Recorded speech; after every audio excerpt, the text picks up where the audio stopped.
ANM এবং GNM 2024-এর entrance পরীক্ষার আবেদন প্রক্রিয়ার নোটিফিকেশন প্রকাশিত হলো। তো আজকের ভিডিওতে আমরা সমস্তটা আলোচনা করব যে আবেদন প্রক্রিয়া কবে থেকে শুরু হচ্ছে, লাস্ট ডেট কবে রয়েছে, শিক্ষাগত যোগ্যতা কি চাওয়া হয়েছে, বয়স সীমা কি চাওয়া হয়েছে, পরীক্ষা কত তারিখে হবে এবং তার সময়সীমা কি রাখা হয়েছে, এবং সবশেষে আমরা আলোচনা করব যে এই পরীক্ষার যে সিলেবাস সেটা কোন কোন বিষয়ের ওপর রয়েছে।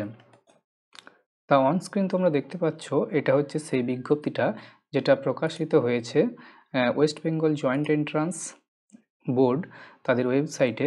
দেখতে পাচ্ছ এএনএম অ্যান্ড জিএনএম 2024। ওকে, এদের দেখো ডেট অফ এক্সামিনেশন কবে বলছে, 14/7/2024 সানডে, অর্থাৎ 14ই জুলাই এদের এক্সামিনেশন, অর্থাৎ যেটা এন্ট্রান্স টেস্ট, সেই এন্ট্রান্স টেস্টটি নেওয়া হবে।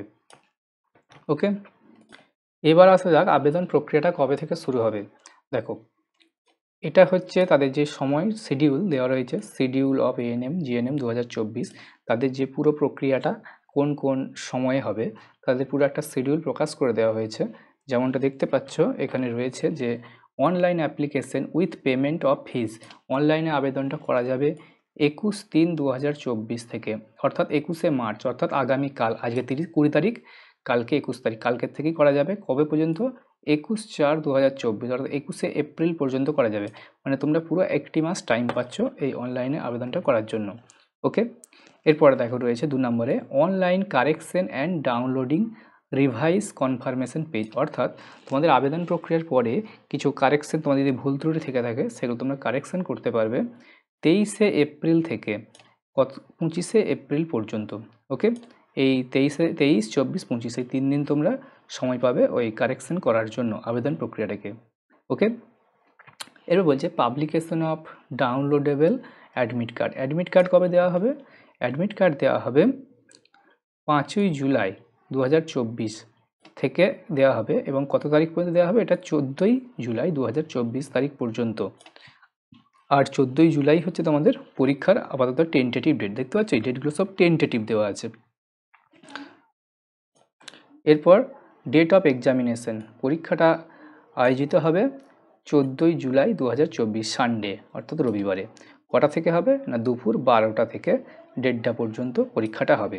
এখানে দেখো একটা কথা উল্লেখ করা আছে যে tentative and may be changed in extra ordinary circumstances, অর্থাৎ বিশেষ কোনো কারণ যদি সম্মুখীন হয় সেক্ষেত্রে কিন্তু এই ডেটগুলো কিছু চেঞ্জও হতে পারে। ওকে, তবে ধরে নাও যে এই ডেটেই পরীক্ষা হচ্ছে, এগুলো সব টেন্টেটিভ ডেট, আশা করা যায় এই ডেটগুলোতেই পরীক্ষা হবে। এরপর আসি অনলাইন যে আবেদনটা করা হবে সেটা কোন ওয়েবসাইটের মাধ্যমে হবে।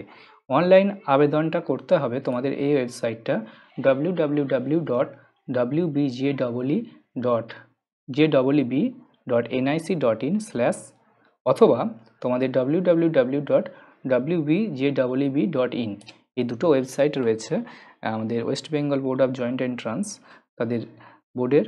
তা এই দুটো ওয়েবসাইটের মাধ্যমে তোমাদের আবেদনটি করতে হবে। এরপর আসি শিক্ষাগত যোগ্যতা কী চাওয়া হয়েছে। Eligibility criteria for appearing ANM and GNM 2024।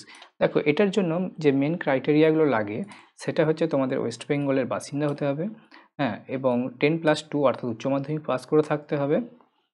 আর তোমাদের যে বয়স সীমা মিনিমাম 17 বছর হতে হবে, এই যে অ্যাটলিস্ট 17 বছর। এখন বলবে যে এটার যে সর্বোচ্চ বয়স সীমা কত রাখা হয়েছে। দেখো, সেটা একটা ব্যাপার আছে এক্ষেত্রে।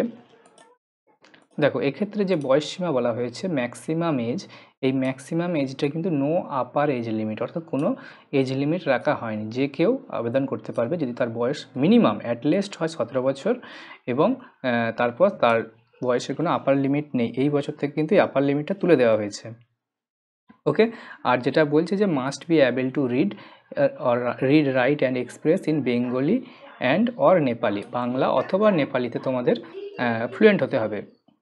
তোমরা যদি বাংলা লিখতে, পড়তে এবং বলতে পারো তাহলে তোমরা আবেদন করতে পারবে। এক্ষেত্রে বলছে মিনিমাম এডুকেশনাল কোয়ালিফিকেশান, এটা বলা হয়েছে যে তোমাদের যদি উচ্চ মাধ্যমিকে মিনিমাম তোমাদের যদি 40% নম্বর থাকে তাহলে তোমরা আবেদন করতে পারবে।